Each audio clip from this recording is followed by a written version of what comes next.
අපිට පින් කරන්න ලැබිච්ච අවස්ථාව අනුන්ගේ සිල් හොයන්න ගිහිල්ලා තමන්ගේ පිනට හානි කර ගන්න එපා. තමන්ගේ පින නැති කර ගන්න එපා.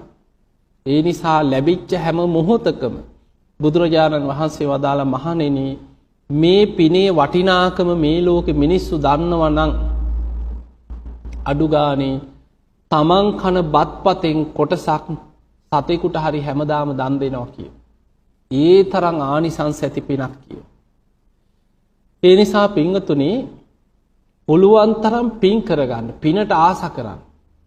මොකද මේ පින් කරගන්න කෙනාට නිවන් දකින්න යන මාර්ගය, මොකද අපි පින් කරන්නේ සසරේ සැප ලැබ සංසාරේ ඉන්න නෙමෙයි. සම්මා දිට්ඨියෙන් පින් කරන කෙනා, අර මිත්‍යා දෘෂ්ටියෙන් පින් කරන කෙනා තමයි හිතන්නේ අම්මෝ පින හොඳ නැහැ, පින සසර දික් වෙනවා සංසාරේ. ඒ මිත්‍යා දෘෂ්ටිය. සම්මා දිට්ඨියෙන් පින් කරන කෙනා, ලෞකික සම්මා දිට්ඨිය තුල පිළිහිట్లా පින් කරන කෙනා පින් රැස් කරන්නේ මේ පින මට නිවන් අවබෝධයට උපකාරයක් වේවා. ඒක පාරමිතාවක්. ධර්මාවබෝධයට පාරමිතාවක් බවට පත් වේවා.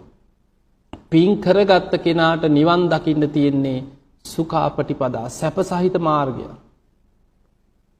පින් කරගත්තේ නැති කෙනාට ඔච්චර වීරියෙන් භාවනා කර කර උත්සාහ කරත් නිවන් දකින්නකොට තියෙන මාර්ගය දුක්ඛාපටිපදා කියන. දුක් සහිත මාර්ගය.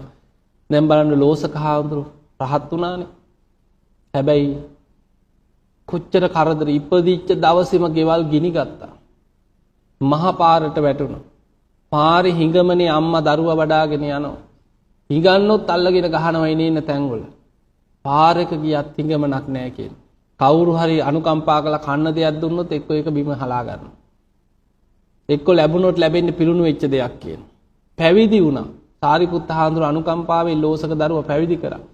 කර්මයේ දැකලා පැවිදි වෙච්ච දවසේ ඉඳන් පින්ඩපාත ගියක් දාන්නේ නැහැ. එතකොට බලන්න එක්ක කුටියකට ගියාම ගහක් හරි කඩාගෙන වැටුණා කුටියට. කර්ම විපාක. යන්නේ යන තැන මොකක් හරි කරදරයක්. ප්‍රශ්නයක්. එක්ක දායකයෝ එකතු වෙලා පන්නනවා.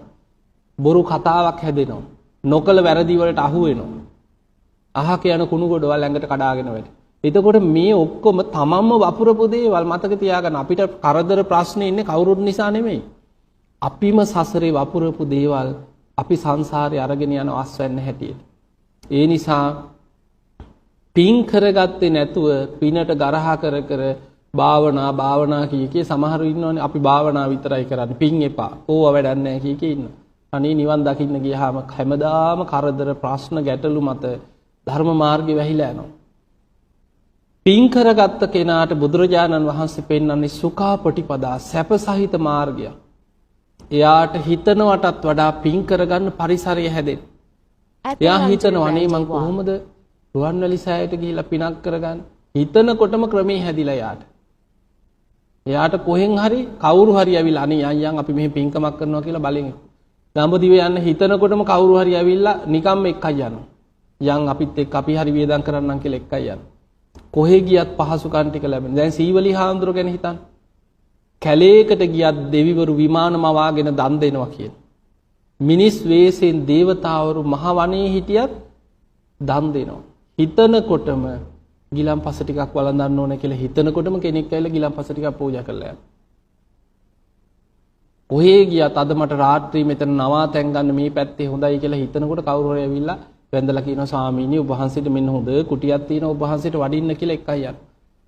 ඒ පහසුකම අන්න පින් කරගත්ත කෙනාට යන තැන සුඛාපටිපදා නිවන කරා යන්න සැප පහසුව සැලසෙනවා. ඒ නිසා නිවන අරමුණු කරගෙන පින් කරන්න. ඊළඟ දේ තමයි හිත රැක ගන්න දක්ෂ වෙන්න. කවදාවත් කිසිම කෙනෙකුට කරන පිනකට සමහර වෙලාවට කෙනෙක් යම් අපි හිතමු අපි යනවා චෛත්‍යයක් වදින්න. යනකොට මේ මිනිස්සුන්ගේ හිතවල තියෙන පහස් සිතුවිලි මම මේ කියන්නේ. අපි පොඩි තැන් පිරිසිදු කරගන්න එපා. අපි හිතමු අපි කොහේ හරි චෛත්‍යයක් වදින්න යනවා. යනකොට මල් කඩ ටිකක් දාලා තියෙනවා. දැන් අපි ඇත්තටම කරුණා මෛත්‍රියෙන් යුක්ත නම් අපිට තියෙන අනේ මේ බුදුරජාන් වහන්සේ වෙනුවෙන් මේ මිනිස්සු කොහෙන් හරි මල් ටිකක් කඩාගෙන ඇවිල්ලා ඒ මිනිස්සුත් මේ මල් ටික විකුණගෙන ජීවත් වෙනවා. ජීවත් වෙන්නනේ කරන්නේ කඩයක් දාලා දන්සලක් නෙමෙයිනේ මල් කඩයක්. එතකොට අනේ මේ මිනිස්සුන් මේ මල් ටික විකුණගෙන ජීවත් වෙනවා. මේ මිනිස්සු මල් ටික ගෙනහලා දෙන්න නිසා නේද බුදුහාඳුරන්ට අපිට මලක් පූජා කරගන්න ලැබෙන්නේ. අනේ කොච්චර දෙයක්ද. අන්න මෛත්‍රියෙන් කරුණාවෙන් හිතන කෙනා.